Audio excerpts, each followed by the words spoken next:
Anissa Riksha bernombor pelajar 200852948.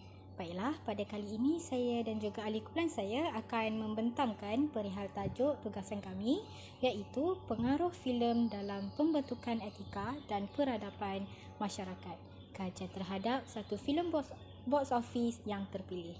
Sekarang saya akan menerangkan mengenai pengenalan tugasan. Berdasarkan tajuk, ia mempunyai kata kunci iaitu filem yang merupakan satu media yang menarik serta bersifat audio-visual. Hal ini kerana filem menggunakan imej dan juga bunyi untuk menyampaikan sesuatu mesej atau pesanan. Walau bagaimanapun, secara sedar maupun tidak, filem boleh mempengaruhi dalam mengubah corak kehidupan seseorang dari segi adab maupun etika. Hal ini disebabkan mesej dan juga teladan yang terkandung dalam babak-babak filem tersebut boleh meninggalkan kesan dan mentaliti penonton. Kandungan-kandungan yang terpapar melalui filem dapat memberi kesan kepada moral seseorang individu. Sekarang kita beralih pula ke sebuah sinopsis filem box office yang dipilih oleh kumpulan kami, iaitu Abang Long Fadil 2. Abang Long Fadil 2 ini merupakan sebuah filem aksi komedi di bawah arahan Syafiq Yusof, terbitan Scope Production yang terkenal di Malaysia. Abang Long Fadil 2 ini merupakan filem kesinambungan daripada Abang Long Fadil 1. Filem ini mengisahkan kehidupan seorang lelaki yang bernama Fadil yang terjerumus dalam kegiatan jenayah, iaitu mafia. Kehidupannya bertambah celaru apabila dituduh sebagai seorang pembunuh upahan yang dikenali sebagai Tiger. Peristiwa ini berlaku apabila Fadil terjerumus dalam kegiatan mafia yang disebabkan oleh perancangan anak beranak mafia yang dikenali sebagai Taji Samprit dan Wak Doyok. Kehidupan Fadil bertambah celaru apabila dia diasalah anggap oleh dua orang inspektor bernama Wahab dan Syuib sebagai Tiger ketika kedua inspektor tersebut menjejaki penjenayah itu. Demi membersihkan namanya, Fadil hendaklah mencari identiti sebenar Tiger agar Fadil boleh keluar dari belenggu yang membuatkan dirinya menjadi pembunuh upahan. Pada akhirnya, terdapat plot pusingan pada filem ini di mana pembunuh upahan bernama Tiger tersebut bukanlah Fadil, malah ia adalah seorang wartawan yang bernama Ali. Ali didapati tumpas di tangan kedua inspektor Wahab dan Syuib. Terdapat seorang wartawan bernama Yana yang turut tercedera dalam menyelamatkan Fadil daripada tembakan yang dilepaskan oleh Wak Doyok. Pengakhiran filem ini di mana Fadil bersama Yana menggunakan sebuah rantai yang berbuahkan kunci untuk membuka sebuah kontena yang dipenuhi jutaan wang milik Taji Samprit. Wang tersebut digunakan oleh Fadil untuk melakukan satu projek bersama Yusof Hassan bagi menerbitkan filem, iaitu Abang Long Fadil 3. Akan tetapi, filem tersebut tidak akan disiarkan di Pawagam akibat Fadil dimasukkan ke dalam penjara. Assalamualaikum. Nama saya Ain Atifah binti Muhammad Yusof. ID pelajar 200844738. Watak utama dalam filem Abang Long Fadil 2 adalah Abang Long Fadil. Watak ini dilakukan oleh Zizan Razak. Fadil merupakan seorang yang dianggap bersalah sebagai pembunuh upahan kejam yang bernama Tiger. Fadil sangat dikehendaki dan menjadi buruan oleh pihak polis, terutamanya Inspektor Wahab dan Inspektor Syuib. Fadil telah diperangkap dan akhirnya dia terpaksa ditarik masuk ke dalam kancah kongsi gelap yang diketuai oleh Taji Samprit dan anaknya Wak Doyok. Watak Yana dilakukan oleh Tania Hudson. Tania merupakan seorang wartawan di TV KL yang sering membuat kupasan berita luar jangkaan. Tidak ketinggalan juga, Yana turut membuat liputan kes-kes pembunuhan yang dilakukan oleh Tiger. Yana turut terperangkap menjadi mangsa buruan yang dihadapi Fadil, di mana mereka telah diserang oleh Kobra ketika Yana menaiki kereta TV KL. Watak Inspektor Wahab, beliau merupakan seorang polis. Ia dilakukan oleh Samsul Yusof. Inspektor Wahab ditugaskan untuk menangkap Abang Long Fadil. Inspektor Syuib dilakukan oleh Syuib Sepahtu. Beliau membawa watak sebagai seorang polis. Watak tersebut memerlukan Inspektor Syuib untuk melakukan aksi-aksi yang mencabar. Watak seterusnya adalah Ali. Ali merupakan seorang jurukamera kepada Yana. Mereka bekerja di sebuah stesen TV iaitu TV KL. Watak ini dilakukan oleh Aceh Boci. Watak Taji Samprit dilakonkan oleh A. Galak iaitu antara pelakon veteran di Malaysia. Dalam filem Abang Long Fadil 2, Taji Samprit merupakan ketua mafia atau lebih dikenali sebagai ketua kongsi gelap, dan Taji Samprit merupakan ayah kepada Wak Doyok. Taji Samprit mempunyai konflik di mana berlaku pergaduhan antara dirinya dan anaknya Wak Doyok. Assalamualaikum, saya Nurul Adila binti Muhammad Khairuddin. Nombor matrik saya 2020862834.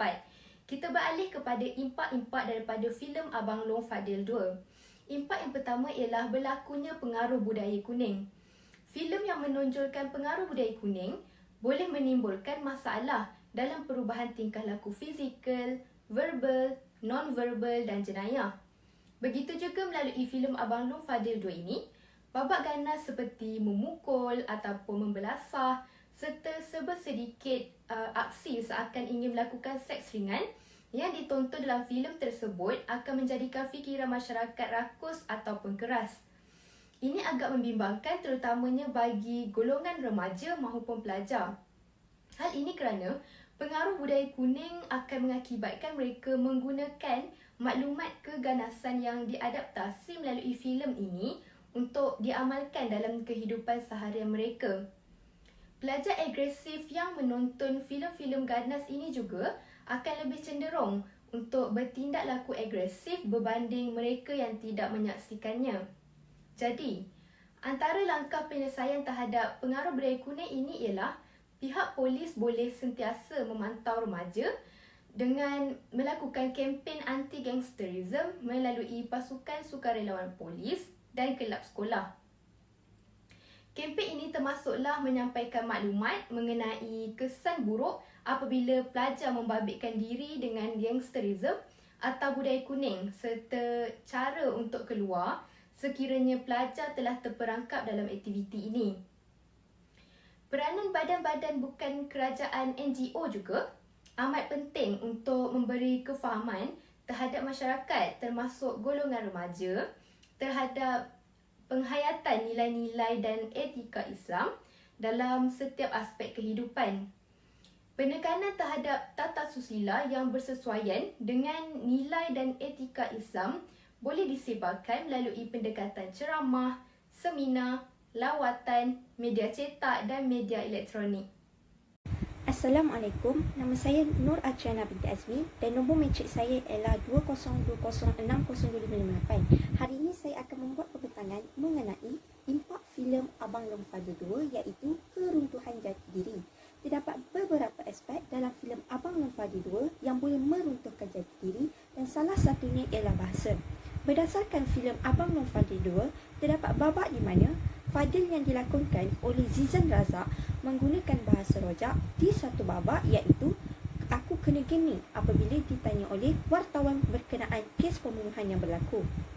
Adegan ini tidak sepatutnya ditayangkan kerana filem ini ditonton oleh segenap lapisan masyarakat sama ada tua ataupun muda.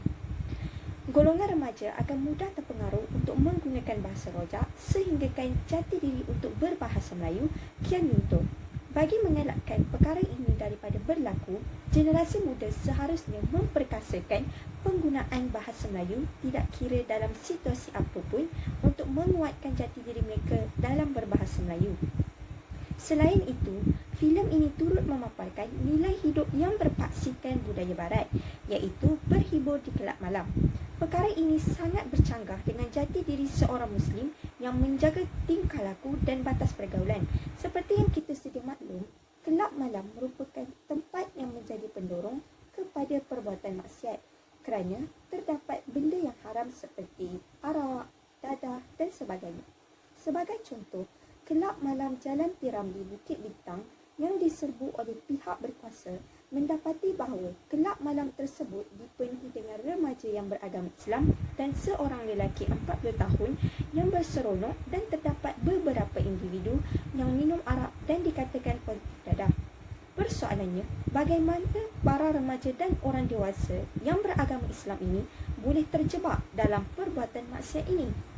Sudah terang lagi bersuluh bahawa babak berhibur dalam kelab malam yang dipaparkan dalam filem seperti filem Abang Long Father 2 ini boleh menjadi asbab kepada keruntuhan jati diri dalam kalangan orang Islam. Oleh yang demikian, jati diri sebagai seorang Muslim yang berpegang teguh dengan Al-Quran dan As-Sunnah perlu diterapkan dalam diri dengan mengamalkan hiburan Islam dan meninggalkan hiburan Barat. Hiburan itu perlu selagi mana kita bersederhana melakukannya dan tidak melanggar batas agama. Justru, jati diri sebagai seorang Muslim dapat dikekalkan. Sewaktu mentafsirkan hadis, Syekh Yusuf bin Abdullah Al-Judai memberitahu bahawa muzik dan nyanyian tidak dilarang oleh Nabi Muhammad SAW. Walaupun terdapat ayat, syaitan telah meniup melalui 2 lubang hidungnya, ini bermaksud muzik ini merupakan sesuatu yang batil atau maksud lainnya, tiada kebaikan yang dapat diperoleh daripadanya. Sekiranya muzik diharamkan, nyanyian wanita itu tidak mungkin dibenarkan oleh Nabi SAW. Begitu juga memberi keizinan kepada Sayyidatina Aisyah radhiyallahu anhu untuk mendengarkannya.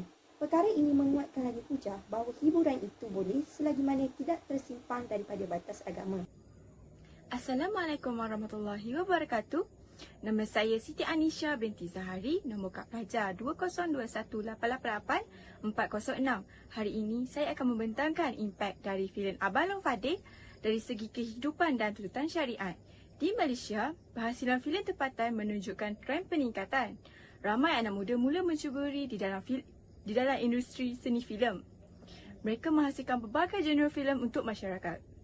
Namun begitu, banyak filem tempatan yang kurang memberi nilai positif kepada masyarakat. Mereka yang bertanggungjawab yang menghasilkan filem ini seperti pengarah, penulis skrip, mereka lebih memilih untuk memaparkan filem yang berada di pasaran seperti aksi ganas, khurafat dan cinta berlebihan. Islam ialah agama yang tidak melarang umatnya untuk berhibur kerana ia fitrah manusia. Namun begitu, berhibur haruslah berlandaskan nilai dan syariat yang ditetapkan. Menjadi satu kewajipan kepada kita sebagai umat Islam untuk memenuhi tuntutan agama dan tuntutan syariat. Impak filem ini di mana aksi Zizan Razak sebagai Fadil dipaksa melayan Datin. Walaupun aksi tersebut tidak ditayang secara langsung, namun babak itu akan memberi impak kepada penonton seperti generasi muda. Mereka akan mempunyai rasa ingin tahu dan mereka akan membuat lebih banyak carian di internet dan seterusnya menjerumuskan diri ke dalam ketagihan pornografi. Ketagihan pornografi ini sangat membimbangkan dan lebih bahaya. Ia dapat diakses tanpa sekatan. Ia juga dapat merosakkan saraf otak dan menjejaskan ingatan seseorang. Perkara ini dapat ditangani jika pegangan pengarah itu sendiri untuk menghasilkan lebih banyak filem yang berkisahkan tentang semangat patriotik, semangat ceritakan negara seperti filem Perebat Lapuk. Seterusnya, peranan pihak ketiga seperti syarikat LPF dan Finas untuk menghakkan individu yang layak untuk menonton aksi di filem dan memotong adegan-adegan yang tidak sepatutnya ditayangkan kepada masyarakat.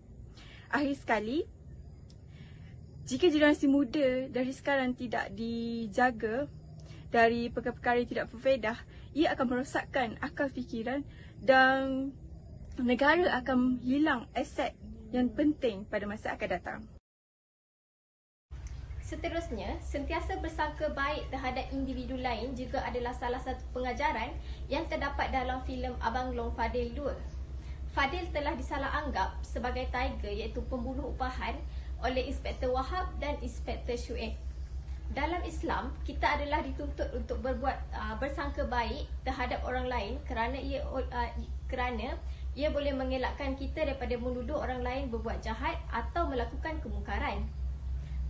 Manusia yang sentiasa berburuk sangka terhadap individu lain seolah-olah Mereka telah memfitnah orang tersebut kerana tidak mempunyai bukti yang nyata dan hukum. Ini semestinya akan merosakkan hubungan baik sesama manusia. Assalamualaikum dan hai semua. Terlebih dahulu ingin saya perkenalkan diri. Nama saya ialah Amira binti Ashraf, nombor matrik 2020602342 dari kelas RBA 243-4A. Okey, pada hari ini saya ingin menambung penerangan tentang pengajaran yang diperoleh daripada filem Abang Long Fadil 2. Seterusnya, kita tidak sepatutnya mempercayai orang lain sepenuhnya. Seperti yang telah ditunjukkan dalam filem Abang Long Fadil 2, watak Ali yang dilakonkan oleh Aceh menunjukkan bahawa dengan mudahnya dia percaya menipu semua orang dan turut menyalahkan Fadil sebagai pembunuh, sedangkan dia ialah Tiger yang menjadi pembunuh upahan. Sekiranya kita terlalu mempercayai seseorang itu sepenuhnya, maka dengan mudahnya kita akan tertipu dengan hilahnya. Oleh hal yang demikian, kita perlu ada sifat was-was dalam diri supaya kita tidak mudah tertipu oleh orang lain. Akhir sekali, kita perlu bersikap amanah dalam melaksanakan sebarang tugasan atau pekerjaan yang telah diberi kepercayaan daripada orang lain, sama ada di dalam waktu kerja maupun di luar waktu kerja.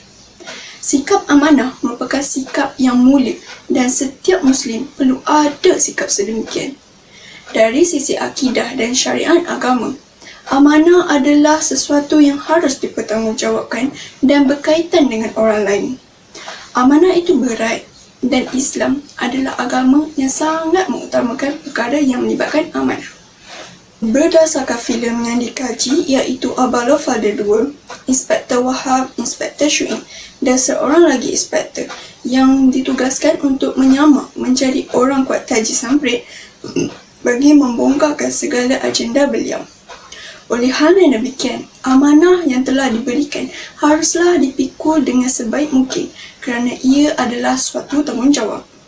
Jika kita mengamalkan sikap amanah, kelak ia akan memberikan kesan seperti memiliki hubungan yang baik sesama manusia, orang akan mempercayai kita dan kita akan dihormati oleh orang sekeliling. Kemampuan seseorang individu menjaga amanah sebagai pengukur akan usahanya menjalankan perintah Allah Subhanahu Wa Taala dan menjauhi larangannya. Itu sahaja daripada saya. Sekian, terima kasih. Kesimpulannya, bagi pendapat kami, filem Abang Long Fadil 2 ini tidak mampu memberikan pengaruh yang baik terhadap pembentukan etika dan peradaban masyarakat. Ini dijelaskan berdasarkan contoh dan analisis dalam tugasan ini, elemen-elemen yang ada di dalam filem ini adalah bersifat mazmumah dan tidak seiring dengan matlamat membangunkan modal insan dan memperbaiki akhlak masyarakat. Harus diingat, hiburan adalah keperluan, tetapi sekiranya tidak dikawal, ianya akan memberikan pengaruh yang buruk terhadap pembentukan etika dan peradaban masyarakat. Walau bagaimanapun, langkah-langkah yang dicadangkan mampu untuk mengelakkan pengaruh filem ini daripada berleluasa. Akhir sekali, kami mengharapkan agar pihak filem Malaysia mengurangkan babak-babak sedemikian dalam sesebuah filem untuk kebaikan bersama.